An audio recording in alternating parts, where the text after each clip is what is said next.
जब आप लोग प्रदर्शन कर रहे थे और कई कार्यक्रमों में मुलाकात होती रहती है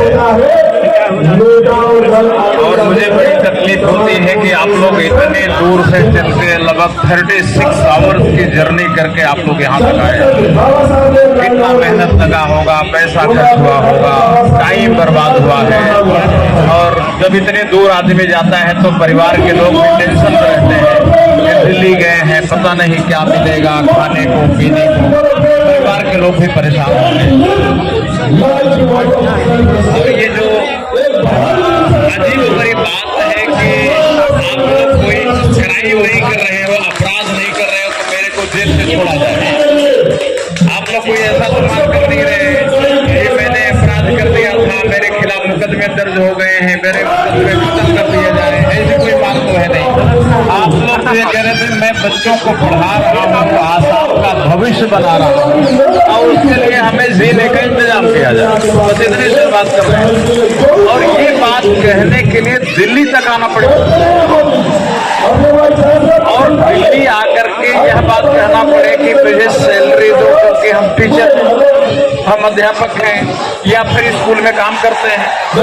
इस तरह की बात दिल्ली आके करना पड़े तो हमारा जो सिस्टम है ना गवर्नमेंट का, ये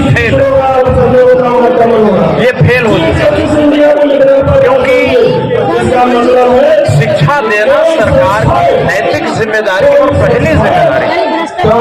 अगर सरकार शिक्षा नहीं दे सकती, सरकार लोगों के स्वास्थ्य का इंतजाम नहीं कर सकती तो ये समझो सरकार फिर करेगी क्या? सरकार की जरूरत भी क्या है?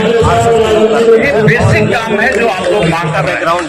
मैंने पिछली बार की बात कही थी कि इसके 2-3 और काम के हैं।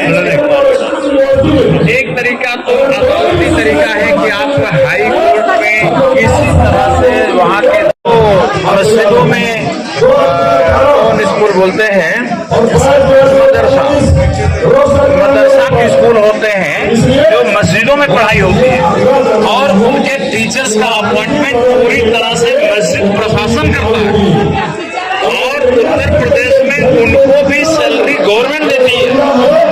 इनके पूरे रिकॉर्ड हैं और ये भी नहीं कहते कि आप क्या पढ़ाओ, वो मदरसा वाले तय करते हैं कि क्या पढ़ाया जाएगा।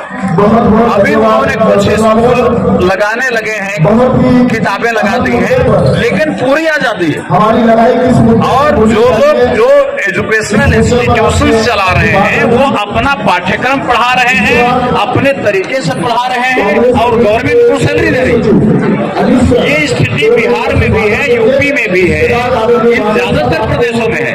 ये केवल आसाम एक अनोखा प्रदेश है कि जहां गवर्नमेंट के पाठ्यक्रम पढ़ाते हैं, आप लोग गवर्नमेंट का सिलेबस पढ़ाते हो और गवर्नमेंट की मशीनरी में एग्जामिनेशन चैनल में जाते हो, वहीं से परीक्षा दिलाते हो, सर्टिफिकेट दिलाते हो, बच्चे को भविष्य बनाते हो और सैलरी नहीं पाते हो। ऐसा केवल आपके स्टेट में है, केवल आसाम में, और कहीं नहीं है पूरे कंट्री में।